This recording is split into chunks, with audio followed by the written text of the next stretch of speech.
ಎಲ್ಲರಿಗೂ ನಮಸ್ಕಾರ ಸ್ನೇಹಿತರೆ. ಬುಧ ಗ್ರಹವನ್ನು ಅಧಿಪತಿಯಾಗಿ ಪಡೆಯುವ ಮಿಥುನ ರಾಶಿಯವರು ಅತ್ಯಂತ ಚಾಣಾಕ್ಷ ಬುದ್ಧಿ ಹಾಗೂ ಉತ್ತಮ ಮಾತುಗಾರಿಕೆಯವರಾಗಿರುತ್ತಾರೆ. ನಿತ್ಯ ತಮ್ಮ ಜೀವನದಲ್ಲಿ ಎದುರಾಗುವ ಎಲ್ಲ ತೊಂದರೆಗಳನ್ನು ಅತ್ಯಂತ ಬುದ್ಧಿವಂತಿಕೆಯಿಂದ ಎದುರಿಸಿ ಜಯಶೀಲರಾಗುತ್ತಾರೆ. ಇವರ ಮಾತುಗಳು ಅತ್ಯಂತ ಹಾಸ್ಯಭರಿತವಾಗಿರುತ್ತವೆ. ಮಾತಿನಲ್ಲಿ ಮೋಡಿ ಮಾಡುವುದರಲ್ಲಿ ಮಿಥುನ ರಾಶಿಯವರದ್ದು ಎತ್ತಿದ ಕೈ ಎಂದೇ ಹೇಳಬೇಕು. ಆಚರಣೆಯಲ್ಲಿ ಇರಲಿ ಇಲ್ಲದಿರಲಿ ಮಾತುಗಳಲ್ಲಿ ಹಾಗೂ ತೋರಿಕೆಯಲ್ಲಿ ಮಾತ್ರ ತಾವು ಅತ್ಯಂತ ಶುದ್ಧರು ಹಾಗೂ ಪವಿತ್ರದಂತೆ ಗೋಚರಿಸುತ್ತಾರೆ. ಆದರೆ ಇದರರ್ಥ ಅವರು ದುಷ್ಟರು ದುರುಳರು ಎಂದಲ್ಲ. ಆದರೆ ಆಚರಣೆಗಿಂತಲೂ ಆಶ್ವಾಸನೆ ಹೆಚ್ಚಿರುತ್ತದೆಂದು ತಿಳಿಯಬಹುದು. ಜ್ಯೋತಿಷ್ಯ ಶಾಸ್ತ್ರದ 3ನೇ ರಾಶಿ ಮಿಥುನ. ಬುಧದೇವನ ಆಡಳಿತಕ್ಕೆ ಒಳಪಟ್ಟಿರುವ ಈ ಅದ್ಭುತ ವ್ಯಕ್ತಿತ್ವದೊಳಗೆ ಅದೆಷ್ಟು ರಹಸ್ಯಗಳಿವೆ, ಅದೆಷ್ಟು ಕರಾಳ ಸತ್ಯಗಳಿವೆ. ನೀವು ಮಿಥುನ ರಾಶಿಯವರಾಗಿದ್ದರೆ ತಪ್ಪದೆ ಪೂರ್ತಿ ವಿಡಿಯೋ ನೋಡಿ ಜೈ ಬುಧದೇವ ಎಂದು ಕಮೆಂಟ್ ಮಾಡಿ. ಸ್ನೇಹಿತರೆ, ಮಾತಿನಲ್ಲೇ ಜಗತ್ತನ್ನು ಗೆಲ್ಲುವ ಜ್ಞಾನದ ದಾಹದಿಂದ ಸದಾ ತುಡಿಯುವ, ಒಂದೇ ದೇಹದಲ್ಲಿ 2 ವಿಭಿನ್ನ ವ್ಯಕ್ತಿತ್ವಗಳನ್ನು ಹೊತ್ತಿರುವ ಚಂಚಲ ಮನಸ್ಸಿನ ಚಿಟ್ಟೆಯಂತೆ ಹಾರಾಡುವ, ಆದರೆ ಬುದ್ಧಿವಂತಿಕೆಯಲ್ಲಿ ಬೃಹಸ್ಪತಿಗೂ ಸವಾಲು ಹಾಕಬಲ್ಲ ವ್ಯಕ್ತಿಗಳೇ ಮಿಥುನ ರಾಶಿಯವರು. ರಾಶಿಚಕ್ರದ ಅತ್ಯಂತ ಕುತೂಹಲಕಾರಿ ರಾಶಿ ಮಿಥುನ. ಮಿಥುನ ರಾಶಿಯ ಬಗ್ಗೆ ಇಂದು ನಾವು ಸಂಪೂರ್ಣವಾಗಿ ತಿಳಿದುಕೊಳ್ಳೋಣ. ಮಿಥುನ ರಾಶಿಗೆ ಮಿಥುನ ರಾಶಿಯವರೇ ಸರಿಸಾಟಿ. ನೀವು ಎಷ್ಟೇ ಬುದ್ಧಿವಂತರಾಗಿದ್ದರೂ ನಾನು ಬುದ್ಧಿವಂತ ಎಂಬ ಅಹಂಕಾರ ಭಾವನೆ ನಿಮ್ಮಲ್ಲಿರುವುದಿಲ್ಲ. ಎಂತಹದ್ದೇ ಕಷ್ಟಗಳಿದ್ದರೂ ಆ ಕಷ್ಟಗಳನ್ನೆಲ್ಲ ಪಕ್ಕಕ್ಕಿಟ್ಟು ಸಂತೋಷವಾಗಿ ಜೀವನದ ಒಂದೊಂದು ಕ್ಷಣವನ್ನು ಆನಂದಿಸುತ್ತೀರಾ. ಒಂದೊಂದು ಕ್ಷಣದಲ್ಲಿಯೂ ಜೀವಿಸುತ್ತೀರಾ. ಇದು ನಿಮಗೆ ದೇವರು ಕೊಟ್ಟಂತಹ ವಿಶೇಷ ಗುಣವಾಗಿದೆ. ಮಿಥುನ ರಾಶಿಯ ಚಿಹ್ನೆಯನ್ನು ಗಮನಿಸಿದ್ದೀರಾ? ಅದು ಇಬ್ಬರು ಅವಳಿಗಳನ್ನು ಪ್ರತಿನಿಧಿಸುತ್ತದೆ. ಇದು ಕೇವಲ ಒಂದು ಚಿಹ್ನೆಯಲ್ಲ, ಮಿಥುನ ರಾಶಿಯವರ ಸಂಪೂರ್ಣ ವ್ಯಕ್ತಿತ್ವದ ಕನ್ನಡಿ. ಇವರಲ್ಲಿ ಒಂದೇ ಸಮಯದಲ್ಲಿ 2 ರೀತಿಯ ಯೋಜನೆಗಳು, 2 ರೀತಿಯ ಭಾವನೆಗಳು ಕೆಲಸ ಮಾಡುತ್ತಿರುತ್ತವೆ. ಒಂದೆಡೆ ಅತ್ಯಂತ ಖುಷಿಯಾಗಿದ್ದರೆ ಇನ್ನೊಂದೆಡೆ ಯಾವುದೋ ಚಿಂತೆ ಅವರನ್ನು ಕಾಡುತ್ತಿರುತ್ತದೆ. ಒಂದೆಡೆ ಅತ್ಯಂತ ತರ್ಕಬದ್ಧವಾಗಿ ಮಾತನಾಡಿದರೆ ಇನ್ನೊಂದೆಡೆ ಭಾವನಾತ್ಮಕವಾಗಿ ನಿರ್ಧಾರ ತೆಗೆದುಕೊಳ್ಳುತ್ತಾರೆ. ಈ ದ್ವಂದ್ವ ಅವರ ಶಕ್ತಿ ಮತ್ತು ದೌರ್ಬಲ್ಯ ಎರಡೂ ಹೌದು. ಈ ರಾಶಿಯ ಅಧಿಪತಿ ಬುಧದೇವ. ಬುಧನನ್ನು ಬುದ್ಧಿ, ಜ್ಞಾನ ಮತ್ತು ವ್ಯಾಪಾರ ಮತ್ತು ಸಂಮೋಹನದ ಕಾರಕ ಎಂದು ಕರೆಯಲಾಗುತ್ತದೆ. ಹಾಗಾಗಿಯೇ ಮಿಥುನ ರಾಶಿಯವರಿಗೆ ಹುಟ್ಟಿನಿಂದಲೇ ಅದ್ಭುತವಾದ ಮಾತುಗಾರಿಕೆ ಮತ್ತು ವಿಷಯಗಳನ್ನು ಬೇಗ ಗ್ರಹಿಸುವ ಶಕ್ತಿ ಬಂದಿರುತ್ತದೆ. ಇವರು ಯಾವುದೇ ವಿಷಯದ ಬಗ್ಗೆ ಆದರೂ ಗಂಟೆಗಟ್ಟಲೆ ಮಾತನಾಡಬಲ್ಲರು. ಇವರ ಜ್ಞಾನದ ಹಸಿವು ಅಪಾರ. ಸದಾ ಹೊಸ ವಿಷಯಗಳನ್ನು ಕಲಿಯಲು, ಹೊಸ ಜನರನ್ನು ಭೇಟಿಯಾಗಲು ಇಷ್ಟಪಡುತ್ತಾರೆ. ಮೇಲ್ನೋಟಕ್ಕೆ ಇವರು ಬಹಳ ಹಸನ್ಮುಖಿ, ಸ್ನೇಹಜೀವಿ ಮತ್ತು ಎಲ್ಲರೊಂದಿಗೆ ಸುಲಭವಾಗಿ ಬೆರೆಯುವವರಂತೆ ಕಾಣುತ್ತಾರೆ. ಪಾರ್ಟಿಯೊಂದರಲ್ಲಿ ಎಲ್ಲರ ಗಮನ ಸೆಳೆಯುವ ವ್ಯಕ್ತಿ ಇವರೇ ಆಗಿರುತ್ತಾರೆ. ಆದರೆ ಇದು ಅವರ ವ್ಯಕ್ತಿತ್ವದ ಒಂದು ಮುಖ ಮಾತ್ರ.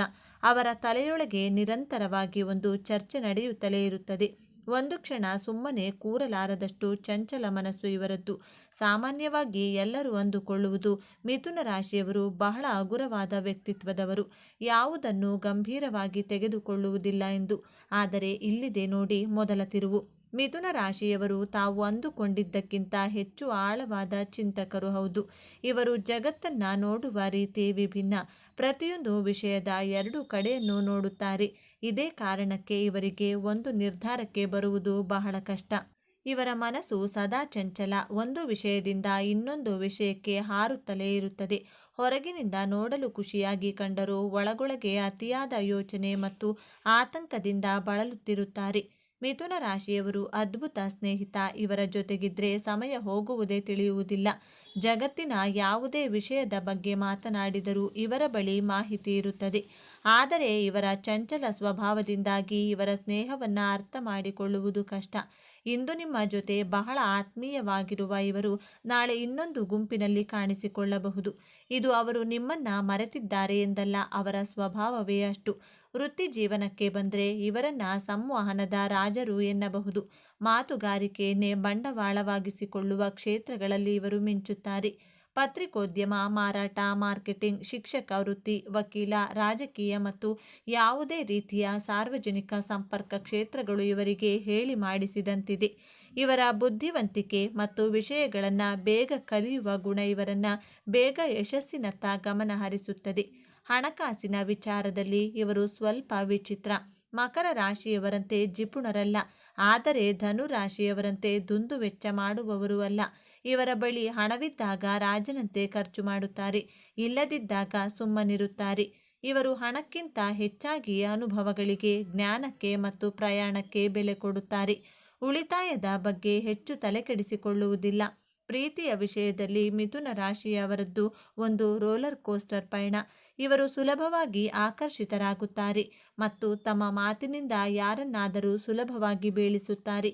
ಆದರೆ ಪ್ರೀತಿಯಲ್ಲಿ ಸ್ಥಿರವಾಗಿರುವುದು ಇವರಿಗೆ ಕಷ್ಟದ ಸವಾಲು. ಇವರಿಗೆ ಬದ್ಧತೆ ಎಂದರೆ ಸ್ವಲ್ಪ ಭಯ. ಆದರೆ ಇಲ್ಲಿದೆ ನೋಡಿ ಎರಡನೇ ತಿರುವು. ಇವರ ಚಂಚಲತೆ ಮತ್ತು ಬೇಗ ಬೇಸರಗೊಳ್ಳುವ ಸ್ವಭಾವ ಸಂಗಾತಿಗೆ ಅನುಮಾನ ಮತ್ತು ಅಭದ್ರತೆಯನ್ನು ತರಿಸಬಹುದು. ಇವರಿಗೆ ಸಂಬಂಧದಲ್ಲಿ ಸದಾ ಹೊಸತನ, ಬೌದ್ಧಿಕ ಚರ್ಚೆ ಮತ್ತು ಸ್ವಾತಂತ್ರ್ಯ ಬೇಕು. ನಾನು ನಿನ್ನನ್ನು ಪ್ರೀತಿಸುತ್ತೇನೆ ಎಂದು ಹೇಳುವುದಕ್ಕಿಂತ ನಿಮ್ಮೊಂದಿಗೆ ಕುಳಿತು ಗಂಟೆಗಟ್ಟಲೆ ಮಾತನಾಡುವುದನ್ನು ಇವರು ಇಷ್ಟಪಡುತ್ತಾರೆ. ಇವರ ಬುದ್ಧಿವಂತಿಕೆಯನ್ನು ಮತ್ತು ಇವರ ಸ್ವಾತಂತ್ರ್ಯವನ್ನು ಗೌರವಿಸುವ ಸಂಗಾತಿ ಸಿಕ್ಕರೆ ಇವರ ಪ್ರೇಮ ಕಾವ್ಯ ಸುಂದರವಾಗಿರುತ್ತದೆ. ಇವರನ್ನು ಕಟ್ಟಿ ಹಾಕಲು ಪ್ರಯತ್ನಿಸಿದರೆ ಗಾಳಿಯನ್ನು ಹಿಡಿದಿಡಲು ಯತ್ನಿಸಿದಂತೆ. ಹಾಗಾದರೆ ಈ ಬುದ್ಧಿವಂತ ಮಿಥುನ ರಾಶಿಯವರಿಗೆ ದೌರ್ಬಲ್ಯಗಳೇ ಇರುವುದಿಲ್ಲವೆಂದು ಕೇಳಿದರೆ ಖಂಡಿತ ಇವೆ. ವಾಸ್ತವವಾಗಿ ಇವರ ದೊಡ್ಡ ಶಕ್ತಿಯಾದ ದ್ವಂದ್ವ ಸ್ವಭಾವವೇ ಇವರ ದೊಡ್ಡ ದೌರ್ಬಲ್ಯ. ಯಾವುದೇ ಒಂದು ವಿಷಯ ಅಥವಾ ಕೆಲಸಕ್ಕೆ ದೀರ್ಘಕಾಲ ಅಂಟಿಕೊಳ್ಳುವುದು ಕಷ್ಟ. ಬೇಗ ಬೇಸರಗೊಂಡು ಇನ್ನೊಂದು ಕಡೆ ಹೊರಟುತ್ತಾರೆ. ಒಂದು ವಿಷಯದ ಎಲ್ಲ ಆಯಾಮಗಳನ್ನು ಯೋಚಿಸುವುದರಿಂದ ಸರಿಯಾದ ನಿರ್ಧಾರ ತೆಗೆದುಕೊಳ್ಳಲು ಪರದಾಡುತ್ತಾರೆ. ಇವರಿಗೆ ವಿಷಯಗಳನ್ನು ತಿಳಿಯುವ ಕುತೂಹಲ ಹೆಚ್ಚಾಗಿರುವುದರಿಂದ ಕೆಲವೊಮ್ಮೆ ಬೇರೆಯವರ ವೈಯಕ್ತಿಕ ವಿಚಾರಗಳಲ್ಲಿ ತಲೆ ಹಾಕುವುದು ಮತ್ತು ಹರಟೆ ಹೊಡೆಯುವುದು ಹೆಚ್ಚು. ಇವರ ಮನಸ್ಸು ನಿರಂತರವಾಗಿ ಓಡುತ್ತಲೇ ಇರುವುದರಿಂದ ಸುಲಭವಾಗಿ ಮಾನಸಿಕ ಆತಂಕ ಮತ್ತು ಒತ್ತಡಕ್ಕೆ ಒಳಗಾಗುತ್ತಾರೆ. ಹಲವು ವಿಷಯಗಳ ಬಗ್ಗೆ ತಿಳಿದಿರುತ್ತಾರೆ, ಆದರೆ ಯಾವುದರಲ್ಲೂ ಆಳವಾದ ಪಾಂಡಿತ್ಯ ಸಾಧಿಸುವುದು ಕಷ್ಟ. ಮಿಥುನ ರಾಶಿಯವರ ಆರೋಗ್ಯದ ವಿಷಯಕ್ಕೆ ಬಂದರೆ ಇವರ ರಾಶ್ಯಾಧಿಪತಿ ಬುಧನು ಸೌರವ್ಯೂಹ, ನರವ್ಯೂಹ, ಶ್ವಾಸಕೋಶ, ಕೈ ಮತ್ತು ತೋಳುಗಳನ್ನು ನಿಯಂತ್ರಿಸುತ್ತಾನೆ. ಹಾಗಾಗಿ ಇವರಿಗೆ ನರಕ್ಕೆ ಸಂಬಂಧಪಟ್ಟ ಸಮಸ್ಯೆಗಳು, ಆತಂಕ, ನಿದ್ರಾಹೀನತೆ, ಅಸ್ತಮ ಮತ್ತು ಅಲರ್ಜಿಗಳು ಸಾಮಾನ್ಯವಾಗಿ ಕಾಡಬಹುದು. ಇವರ ಅತಿಯಾದ ಚಂಚಲ ಮನಸ್ಸೇ ಇವರ ಆರೋಗ್ಯದ ಮೇಲೆ ಪರಿಣಾಮ ಬೀರುತ್ತದೆ. ಇವರು ತಮ್ಮ ಮನಸ್ಸನ್ನು ಶಾಂತವಾಗಿಡಲು ಧ್ಯಾನ, ಪ್ರಾಣಾಯಾಮ ಮಾಡುವುದು ಅತ್ಯಗತ್ಯ. ಬನ್ನಿ ಈಗ ಮಿಥುನ ರಾಶಿಯವರ ಜೀವನದ ಅಂತಿಮ ಮತ್ತು ಅತ್ಯಂತ ದೊಡ್ಡ ತಿರುವಿನ ಬಗ್ಗೆ ಮಾತನಾಡೋಣ. ಮಕರ ರಾಶಿಯವರಂತೆ ಇವರ ಜೀವನ ಕಷ್ಟದಿಂದ ಆರಂಭವಾಗಿ ಸುಖದಲ್ಲಿ ಅಂತ್ಯವಾಗುವುದಿಲ್ಲ. ಬದಲಾಗಿ ಇವರ ಜೀವನವೇ ಒಂದು ಅಲೆಗಳ ಆಟ, ಏರಿಳಿತಗಳಿಂದ ಕೂಡಿರುತ್ತದೆ. ಇವರು ತಮ್ಮ ಜೀವನದಲ್ಲಿ ಹಲವು ಬಾರಿ ತಮ್ಮ ವೃತ್ತಿಯನ್ನು, ತಮ್ಮ ಆಸಕ್ತಿಯನ್ನು, ಕೆಲವೊಮ್ಮೆ ವಾಸಿಸುವ ಸ್ಥಳವನ್ನು ಕೂಡ ಬದಲಾಯಿಸುತ್ತಾರೆ. ಇವರ ಜೀವನ ಒಂದು ನೇರವಾದ ರಸ್ತೆಯಲ್ಲ, ಅದು ಹಲವು ತಿರುವುಗಳಿಂದ ಕೂಡಿದ ಒಂದು ಸುಂದರ ಪಯಣ. ಇವರ ಜೀವನದ ನಿಜವಾದ ಮ್ಯಾಜಿಕ್ ಏನೆಂದರೆ ಎಂತಹ ಪರಿಸ್ಥಿತಿಗಳಿಗೂ ಹೊಂದಿಕೊಳ್ಳುವ ಮತ್ತು ಬಿದ್ದ ಪ್ರತಿ ಬಾರಿಯೂ ಎದ್ದು ನಿಲ್ಲುವ ಇವರ ಸಾಮರ್ಥ್ಯ. ಇವರು ತಮ್ಮ 50ನೇ ವಯಸ್ಸಿನಲ್ಲೂ 25ರ ಯುವಕ ಯುವತಿಯಂತೆ ಹೊಸದನ್ನು ಕಲಿಯಲು ಸಿದ್ಧರಿರುತ್ತಾರೆ. ಈ ನಿರಂತರ ಕಲಿಕೆ ಮತ್ತು ಬದಲಾವಣೆಯೇ ಇವರ ಜೀವನದ ಸಾರ. ಮಿಥುನ ರಾಶಿಯವರು ತಮ್ಮ ಜೀವನವನ್ನು ಇನ್ನಷ್ಟು ಉತ್ತಮಪಡಿಸಿಕೊಳ್ಳಲು ಕೆಲವು ಸಲಹೆಗಳು ಹೀಗಿವೆ. ಒಂದು ಸಮಯದಲ್ಲಿ ಒಂದೇ ಕೆಲಸದ ಮೇಲೆ ಗಮನ ಹರಿಸಲು ಪ್ರಯತ್ನಿಸಿ. ನೀವು ಆರಂಭಿಸಿದ ಕೆಲಸವನ್ನು ಪೂರ್ಣಗೊಳಿಸಲು ಕಲಿಯಿರಿ. ಧ್ಯಾನ ಅಥವಾ ಯೋಗದ ಮೂಲಕ ನಿಮ್ಮ ಚಂಚಲ ಮನಸ್ಸನ್ನು ಹಿಡಿತದಲ್ಲಿಟ್ಟುಕೊಳ್ಳಿ. ಎಲ್ಲರನ್ನೂ ಖುಷಿಪಡಿಸಲು ಹೋಗಬೇಡಿ. ನಿಮ್ಮ ಮನಸ್ಸಿಗೆ ಸರಿಯೆನಿಸಿದ್ದನ್ನು ಧೈರ್ಯವಾಗಿ ಮಾಡಿ. ಪ್ರತಿದಿನ ಸ್ವಲ್ಪ ಸಮಯ ನಿಮಗಾಗಿ ಮೀಸಲಿಡಿ. ಆ ಸಮಯದಲ್ಲಿ ನಿಮ್ಮ ಆಲೋಚನೆಗಳನ್ನು ಒಂದು ಕಡೆ ಬರೆಯಿರಿ. ಬುಧವಾರದಂದು ಶ್ರೀ ವಿಷ್ಣುವನ್ನು ಅಥವಾ ಗಣಪತಿಯನ್ನು ಪೂಜಿಸುವುದು, ಹಸಿರು ಬಣ್ಣದ ಬಟ್ಟೆ ಧರಿಸುವುದು ಅಥವಾ ಹೆಸರು ಕಾಳನ್ನು ದಾನ ಮಾಡುವುದರಿಂದ ಉತ್ತಮ ಫಲಗಳು ಸಿಗುತ್ತವೆ. ಹಾಗಾದರೆ ಮಿಥುನ ರಾಶಿ ಎಂದರೆ ಕೇವಲ ಚಂಚಲತೆ, ಹರಟೆಯಲ್ಲ, ಅವರೊಳಗೆ ಅಪಾರ ಜ್ಞಾನದ ಭಂಡಾರವಿದೆ. ಯಾರನ್ನ ಬೇಸರಗೊಳಿಸಿದಂತಹ ಮಾತುಗಾರಿಕೆ ಇದೆ. ಯಾವುದೇ ಪರಿಸ್ಥಿತಿಗೆ ಹೊಂದಿಕೊಳ್ಳುವ ಗುಣವಿದೆ ಮತ್ತು ಜೀವನವನ್ನು ಸದಾ ಉತ್ಸಾಹದಿಂದ ನೋಡುವ ಅದ್ಭುತ ಶಕ್ತಿ ಇದೆ. ಮೇಲ್ನೋಟಕ್ಕೆ ಗಾಳಿಯಂತೆ ಹಗುರವಾಗಿ ಕಂಡರೂ ಅವರು ಜ್ಞಾನದ ಸಾಗರ. ಮುಂದಿನ ಬಾರಿ ನೀವು ಯಾವುದೇ ಮಿಥುನ ರಾಶಿಯವರನ್ನು ಭೇಟಿಯಾದಾಗ ಅವರ ಮಾತಿನ ಹಿಂದಿರುವ ಬುದ್ಧಿವಂತಿಕೆಯನ್ನು ಮತ್ತು ಅವರ ನಗುವಿನ ಹಿಂದಿರುವ ಚಂಚಲ ಮನಸ್ಸನ್ನು ಅರ್ಥ ಮಾಡಿಕೊಳ್ಳಲು ಪ್ರಯತ್ನಿಸಿ. ಇದೇ ತರಹದ ಜ್ಯೋತಿಷ್ಯಕ್ಕೆ ಸಂಬಂಧಪಟ್ಟಂಥ ವಿಡಿಯೋ ನೋಡಲು ನಮ್ಮ ಚಾನಲ್ಗೆ ಸಬ್ಸ್ಕ್ರೈಬ್ ಆಗಿ. ಜ್ಯೋತಿಷ್ಯದ ಪ್ರಕಾರ ಮಿಥುನ ರಾಶಿಯ ಜನರಿಗೆ 2026ರ ವರ್ಷವು ತುಂಬ ಅದೃಷ್ಟವನ್ನು ತರಲಿದೆ. ಹಾಗಾಗಿ ಮಿಥುನ ರಾಶಿಯವರಿಗೆ 2026ರಲ್ಲಿ ನಿಮ್ಮ ಜೀವನದಲ್ಲಿ ನಡೆಯುವಂಥ ಪ್ರಮುಖ ವಿಷಯಗಳು ಮತ್ತು ಯಾವ ವಿಚಾರಗಳಲ್ಲಿ ನೀವು ಎಚ್ಚರಿಕೆಯನ್ನು ವಹಿಸಬೇಕು ಎಂಬಂಥ ಇಂಟ್ರೆಸ್ಟಿಂಗ್ ವಿಚಾರಗಳನ್ನು ಈ ವಿಡಿಯೋದಲ್ಲಿ ನೋಡೋಣ ಬನ್ನಿ. ಅದಕ್ಕೂ ಮುಂಚೆ ನೀವಿನ್ನು ಚಾನಲ್ಗೆ ಸಬ್ಸ್ಕ್ರೈಬ್ ಆಗಿಲ್ಲ ಅಂದರೆ ಈಗಲೇ ಸಬ್ಸ್ಕ್ರೈಬ್ ಆಗಿ, ಹಾಗೆ ವಿಡಿಯೋಗೆ ಲೈಕ್ ಮಾಡಿ, ವಿಡಿಯೋ ಸ್ಕಿಪ್ ಮಾಡದೆ ಕೊನೆ ತನಕ ನೋಡಿ.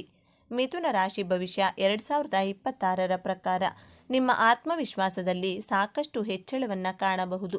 ವರ್ಷದ ಮಧ್ಯದಲ್ಲಿ ನಿಮಗೆ ಉತ್ತಮವಾದ ಫಲಗಳು ದೊರಕುವುದು.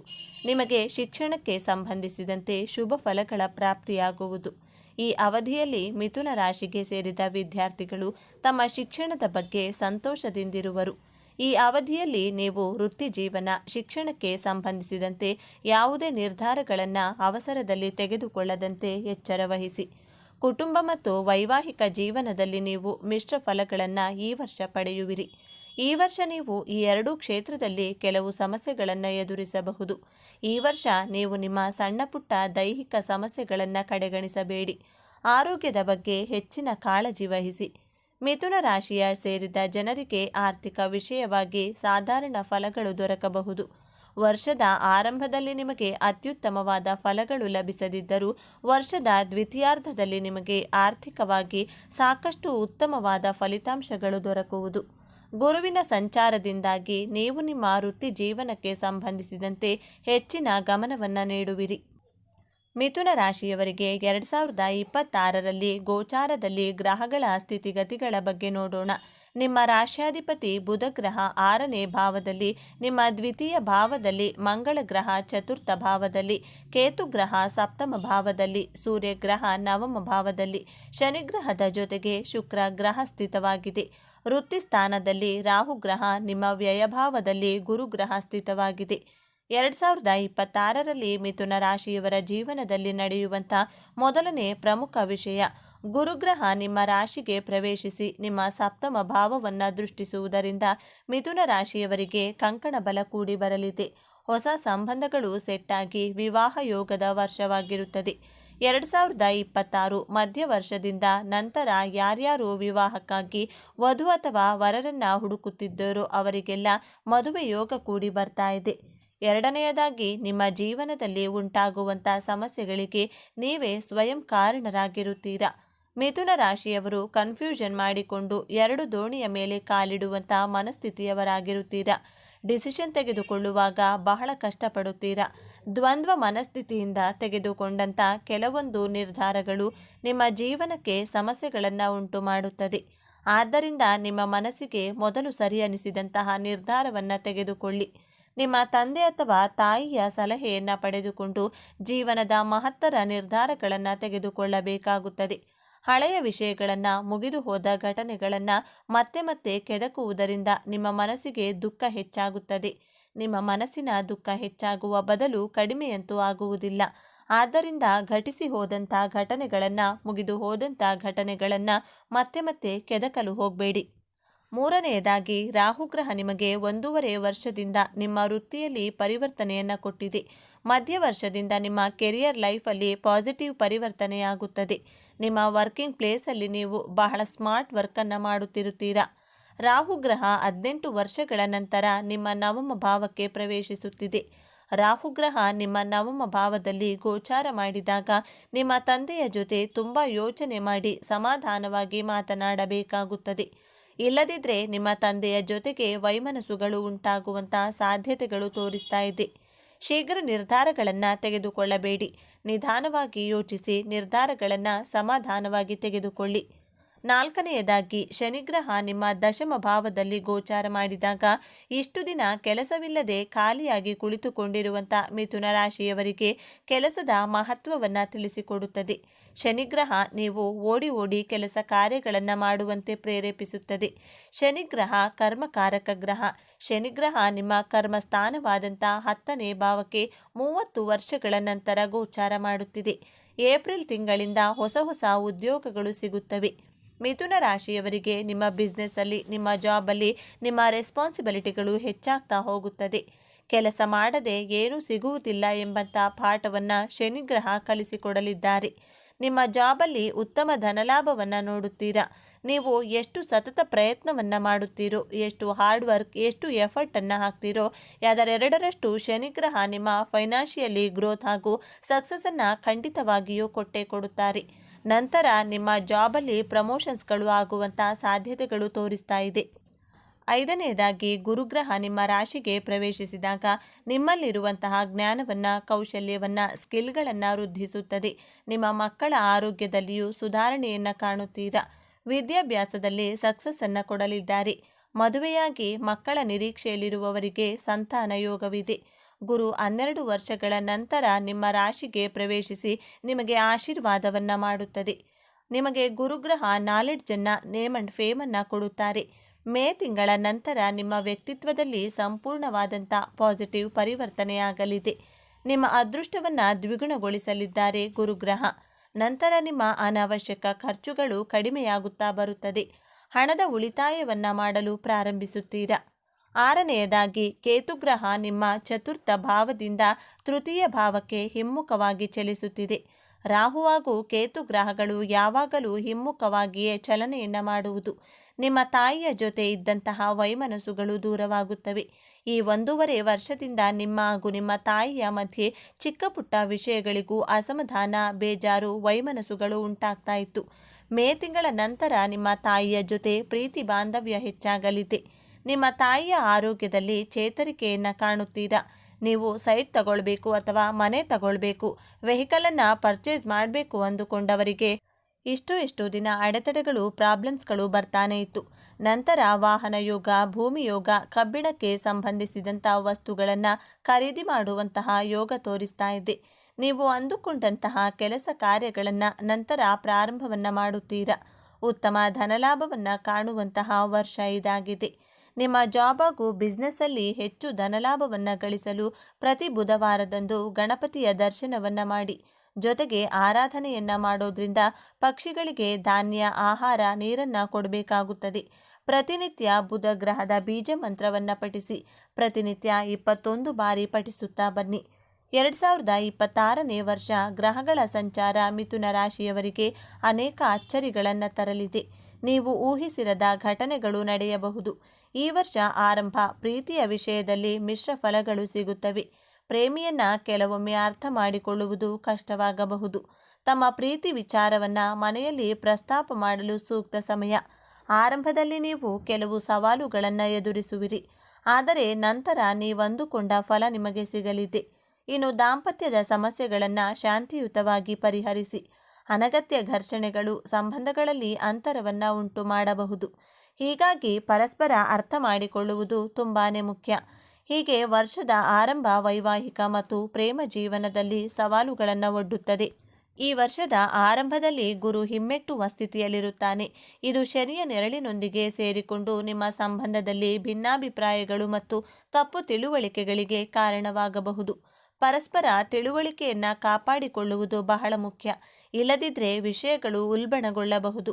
ಈ ಅವಧಿಯಲ್ಲಿ ನಿಮ್ಮ ಸಂಗಾತಿಯ ಭಾವನೆಗಳನ್ನು ಅರ್ಥ ಮಾಡಿಕೊಳ್ಳುವುದು ಅತ್ಯಗತ್ಯ. ಇದು ವರ್ಷವಿಡೀ ನಿಮ್ಮ ವೈವಾಹಿಕ ಜೀವನದಲ್ಲಿ ಸಂತೋಷವನ್ನು ನೀಡುತ್ತದೆ. ಇನ್ನು ವಿವಾಹ ನಿರೀಕ್ಷೆಯಲ್ಲಿರುವ ಮಿಥುನ ರಾಶಿಯವರು ಮದುವೆಯಾಗಲು ವರ್ಷದ ಆರಂಭದ ಸಮಯ ತುಂಬ ಅನುಕೂಲಕರವಾಗಲಿದೆ. ಜೊತೆಗೆ ನವವಿವಾಹಿತರಿಗೆ ಮಕ್ಕಳಾಗುವ ಯೋಗವೂ ಇದೆ. ಮಿಥುನ ರಾಶಿ ವರ್ಷ ಭವಿಷ್ಯ 2026 ಪರಿಹಾರಗಳು. ಮಿಥುನ ರಾಶಿಯವರಿಗೆ 2026ನೇ ವರ್ಷ ಉತ್ತಮವಾಗಿಲ್ಲ. ಹಾಗಂದ ಕೈಕಟ್ಟಿ ಕುಳಿತುಕೊಳ್ಳುವುದರಿಂದ ಅಥವಾ ಭಯಪಡುವುದರಿಂದ ಸಮಸ್ಯೆಗಳಿಗೆ ಪರಿಹಾರ ಸಿಗುವುದಿಲ್ಲ.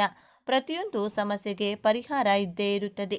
ಹೀಗಾಗಿ ಈ ವರ್ಷ ಕೆಲ ಪರಿಹಾರಗಳನ್ನು ಮಾಡೋದ್ರಿಂದ ಮಿಥುನ ರಾಶಿಯವರಿಗೆ ಸಮಸ್ಯೆಗಳ ಪ್ರಭಾವ ಕಡಿಮೆಯಾಗುತ್ತದೆ. ಹಾಗಾದರೆ ಆ ಪರಿಹಾರಗಳು ಯಾವುವು ಎಂದು ತಿಳಿಯೋಣ. ಮೃಗಶಿರ ನಕ್ಷತ್ರದ ಮಿಥುನ ರಾಶಿಯವರು ಸುಬ್ರಹ್ಮಣ್ಯ ದೇವಸ್ಥಾನಕ್ಕೆ ಹೋಗಿ ಬರುವುದು ಉತ್ತಮ.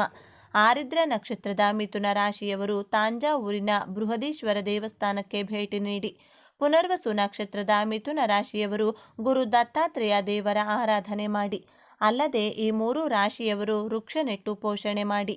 ಇದರಿಂದ ಪ್ರಕೃತಿಯೊಂದಿಗೆ ನಿಮ್ಮ ಬದುಕು ಕೂಡ ಉತ್ತಮವಾಗುತ್ತದೆ. ಅಲ್ಲದೆ ನಿಮ್ಮ ಮನೆ ಮುಂದೆ ಮನೆ ಮೇಲೆ ಕುಂಡದಲ್ಲಿ ನೀರನ್ನು ಇಡಿ. ಇದರಿಂದ ಅದೆಷ್ಟೋ ಜೀವಜಂತುಗಳಿಗೆ ಸಹಾಯ ಮಾಡಿದಂತಾಗುತ್ತದೆ. ಅವುಗಳ ಜೀವನ ಉಳಿಸಿದ ಪುಣ್ಯದ ಫಲ ನಿಮಗೆ ಸಿಗಲಿದೆ. ಇದರಿಂದ ದೇವರೇ ನಿಮ್ಮನ್ನು ಮೆಚ್ಚಿ ಕೊಂಡಾಡುತ್ತಾನೆ. ಶುಭವಾಗಲಿ, ಎಲ್ಲವೂ ಶುಭವಾಗುತ್ತದೆ. ಈ ವಿಚಾರಗಳು ನಿಮಗೆ ಇಷ್ಟವಾಗಿದೆ ಅಂತ ಭಾವಿಸ್ತಿದ್ದೇನೆ. ಇಷ್ಟ ಆಗಿದ್ರೆ ನಮ್ಮ ಚಾನಲ್ನ ತಪ್ಪದೇ ಸಬ್ಸ್ಕ್ರೈಬ್ ಮಾಡ್ಕೊಳ್ಳಿ. ಈ ವಿಡಿಯೋಗೆ ಒಂದು ಲೈಕ್ ಕೊಡೋದನ್ನು ಮರಿಬೇಡಿ. ಈ ವಿಡಿಯೋವನ್ನು ನಿಮ್ಮ ಫ್ರೆಂಡ್ಸ್ ಆ್ಯಂಡ್ ಫ್ಯಾಮಿಲಿ ಗ್ರೂಪಲ್ಲಿ ಹೆಚ್ಚು ಶೇರ್ ಮಾಡಿ. ನಿಮ್ಮ ಅಭಿಪ್ರಾಯಗಳನ್ನು ತಪ್ಪದೇ ಕಮೆಂಟ್ ಮಾಡಿ. ಎಲ್ಲರೂ ಭಕ್ತಿಯಿಂದ ಓಂ ಶ್ರೀ ಶನೇಶ್ವರ ನಮಃ ಅಂತ ಕಮೆಂಟ್ ಮಾಡಿ. ಧನ್ಯವಾದಗಳು.